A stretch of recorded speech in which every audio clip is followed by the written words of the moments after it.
வாசனை மூக்க தொலைக்குது. உங்க வீட்ல நான்வெஜ்ஜான்னு பக்கத்து வீட்ல கேட்பாங்க கண்டிப்பா. வணக்கம் நண்பர்களே, welcome back to Logan easy cooks channel. நமக்கு சோறுதான் உலகம், no matter where you are. இந்த வீடியோல நாம ரொம்ப சுவையான செட்டிநாடு ஸ்டைல் பேபிகார்ன் மசாலா எப்படி வீட்லயே சிம்பிளா செய்யலாம்னு பார்க்கலாம். இது சாதம், இட்லி, தோசை, சப்பாத்தி, பரோட்டா எல்லாத்துக்கும் பொருத்தமா இருக்கும். இதற்கு தேவையான பொருட்கள் என்னென்ன, வீடே மணக்கிற அளவுக்கு எப்படி செய்யலாம் அப்படின்னு பார்க்கலாம் வாங்க. அது மட்டும் இல்லை, வீடியோவை ஸ்கிப் பண்ணாமல் முழுசாக பாருங்கள். இந்த வீடியோ எண்டில் ஒரு கிச்சன் டிப்ஸ் இருக்குது. இந்த மாதிரி பயனுள்ள தகவல்களோட இன்ஸ்டன்ட் குக்கிங் ரெசிபி தெரிஞ்சுக்க மறக்காமல் லோகன் ஈஸி குக்ஸ் சேனலை சப்ஸ்கிரைப் பண்ணிடுங்க. வாங்க இப்போ ரெசிபிக்குள்ளே போகலாம். இந்த ரெசிபியில் நான் 200 கிராம் பேபிகார்ன் எடுத்திருக்கேன். ஃபர்ஸ்ட் ஸ்டெப்பாக இந்த ரெசிபிக்கு தேவையான டேஸ்ட் மேக்கர் பேஸ்ட்டுக்கான ஐட்டத்தை ஊற வச்சுருங்க. 10 to 15 முந்திரி, 1/2 ஸ்பூன் கசகசா, 1/4 டீஸ்பூன் சோம்பு எல்லாத்தையும் ஒரு பவுலில் தண்ணி சேர்த்து ஊற வச்சுடுங்க. கசகசா இல்லைனாலும் ஸ்கிப் பண்ணிக்கலாம், பிரச்சனை இல்லை. ஒரு பேனில் 2 ஸ்பூன் ஆயில் சூடு பண்ணி சின்னதாக 2 துண்டு பட்டை, 2 ஏலக்காய், 3 கிராம்பு, 2 வரமிளகாய், உங்களுக்கு காரத்துக்கு ஏற்ப இன்னும் 2 வரமிளகாய் கூட சேர்த்துக்கலாம். சின்னதாக 3 பல் பூண்டு, 1 இன்ச் அளவுக்கு இஞ்சி 4 கட் பண்ணிக்கோங்க. இது ஒரு 10-15 செகண்டுக்கு வதக்கி விடுங்க. 2 டேபிள் ஸ்பூன் கொத்தமல்லி, 1/2 டீஸ்பூன் மிளகு சேர்த்து இதை அப்படியே ஒரு 10 செகண்டுக்கு பிரட்டி விடுவோம்.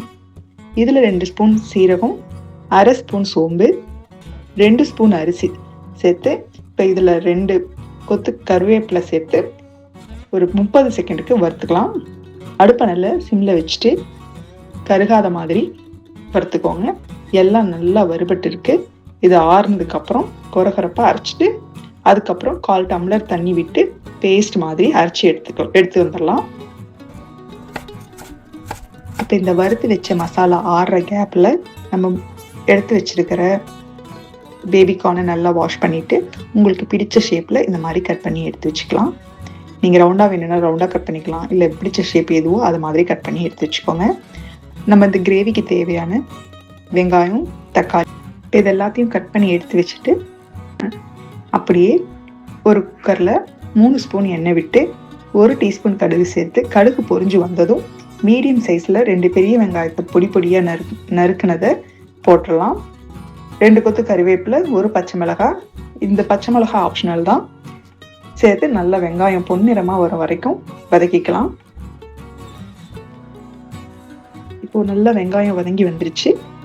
இதில் 2 மீடியம் சைஸ் தக்காளி கட் பண்ணி வச்சிருந்தோம், அதையும் சேர்த்து தேவையான கல்லுப்பு போட்டு 1/4 டீஸ்பூன் மஞ்சள் தூள் சேர்த்து நல்லா தக்காளி மைய மசியற அளவுக்கு வதக்கணும். இந்த அளவுக்கு வதக்கி விடலாம். அப்படியே இன்னொரு பர்னரில் ஒரு பாத்திரத்தில் கொஞ்சம் தண்ணி சேர்த்து கொதிக்க விடுங்க. அதில் உப்பு சேர்த்துட்டு ஒரு 300 கிராம் பேபிகார்ன் 10 நிமிஷம் வேகட்டும். உப்பு பிடிக்கிறதுக்காக ஒரு 5 நிமிஷம் வெந்துருச்சு. இப்போது தண்ணியை வடிச்சிட்டு எடுத்து குக்கரில் தக்காளி நல்லா மைய வெந்திருக்கு, அதோட சேர்த்துருங்க. இது நல்லா ஒரு 2 நிமிஷம் வதக்கி விட்டு இப்போ வறுத்து அரைச்சி வச்சிருந்த மசாலா பேஸ்ட்டை இதில் சேர்த்து அரைச்சிடலாம். ஒரு 1/2 கப் அளவுக்கு மிக்ஸி ஜாரை கழுவிட்டு தண்ணியை சேர்த்துருவோம். இது நல்லா கலந்து விட்டு ஒரு 2 நிமிஷம் கொதிக்க விட்டுட்டு கொதிச்சு வர்ற கேப்பில் நம்ம ஃபர்ஸ்ட்டில் ஊற வச்ச முந்திரியை ஒரு 1/4 மூடி தேங்காய் திருக்கி வச்சுருக்கோம், அதோட நல்லா பேஸ்ட் மாதிரி அரைச்சிட்டு வந்து சேர்த்துடலாம். பேஸ்ட்டு சேர்த்து நல்லா கலரி விட்டு உப்பு சரி பார்த்து, உப்பு பத்தலைன்னா போட்டுக்கலாம். கிரேவி ரொம்ப கெட்டியாக தெரிஞ்சுது அப்படின்னா இன்னும் 1/4 கப்பு தண்ணி கூட சேர்த்துக்கலாம். இந்த ஸ்டேஜில் ஒரு 2 ஸ்பூன் தேங்காய் எண்ணெய் சேர்த்திங்கன்னா நல்ல வாசனையாக இருக்கும். குக்கர் மூடி போட்டு மிதமான தீயில் 2 விசில் விட்டு இறக்கி மல்லித்தலையை தூவி விட்டு இறக்கி விடுங்க. குக்கர் விசில் வரும்போது வாசனை வீரே மணக்கும். சுவையான செட்டிநாடு பேபிகார்ன் மசாலா தயாராகிடுச்சு. சூடான சாதம், தோசை, இட்லி, சப்பாத்தி எல்லாத்துக்கும் பெஸ்ட் காம்பினேஷன் இருக்கும். ட்ரை பண்ணி பாருங்கள். இன்னைக்கான கிச்சன் டிப்ஸில் நான் உங்களோட ஷேர் பண்ண போகிறது நம்ம ஸ்பைசஸ், அதாவது பட்டை, கிராம்பு, ஏலக்காய் இதெல்லாத்தையும் எப்படி ஸ்டோர் பண்ணலாம் அப்படிங்கிறது தான். நம்ம பொதுவாக ஒரு ஏர்டைட் கண்டெய்னர்லையோ இல்லை பிளாஸ்டிக் கண்டெய்னர்லையோ ஸ்டோர் பண்ணி வைப்போம். அப்படி வைக்கும்போது ஒரு சில நாட்கள்லேயே அது வாசனை போயிடும். அப்படி இல்லாமல் நம்ம இந்த மாதிரி கண்ணாடி பாட்டில்ஸ் கிடைச்சிது அப்படின்னா, அதாவது நம்ம ஜாம் பாட்டில் வாங்கும்போதோ இல்லை ஊறுகாய் வாங்கும்போதோ நமக்கு கண்ணாடி பாட்டில் கிடைக்கும். அதுக்குன்னு தனியாக நம்ம வாங்கணும்னு இல்லை. அந்த பாட்டிலை நல்லா க்ளீன் பண்ணி காய வச்சு அதில் இந்த ஸ்பைசஸ்லாம் போட்டு ஸ்டோர் பண்ணி வச்சிங்க அப்படின்னா வாசனை குறையாமல் ரொம்ப நாளைக்கு 1 வருஷம் ஆனாலும் நமக்கு அந்த கெட்டு போடுற மாதிரி இல்லாமல் ரொம்ப ரொம்ப நல்லா இருக்கும். இந்த மெத்தட் பயன்படுத்தி பாருங்கள். ரொம்ப ஈஸியாக இருக்கும். கண்ணாடி பாட்டில்னா உடஞ்சிடும், ஹேண்டில் பண்ண முடியாது அப்படின்னு நினைச்சீங்க அப்படின்னா ஃபர்ஸ்ட்டு நம்ம பார்க்குறதுக்கு அப்படி தான் இருக்கும். ஆனால் பயன்படுத்தி பார்த்துட்டு அந்த வாசனை போகாமல் இருக்கிறத நம்ம உணரும்போது கண்டிப்பாக நம்ம அதை தொடர்ந்து கவனமாக பயன்படுத்த ஆரம்பிச்சிடுவோம். ட்ரை பண்ணி பாருங்கள், ரொம்ப சுலபமாக இருக்கும்.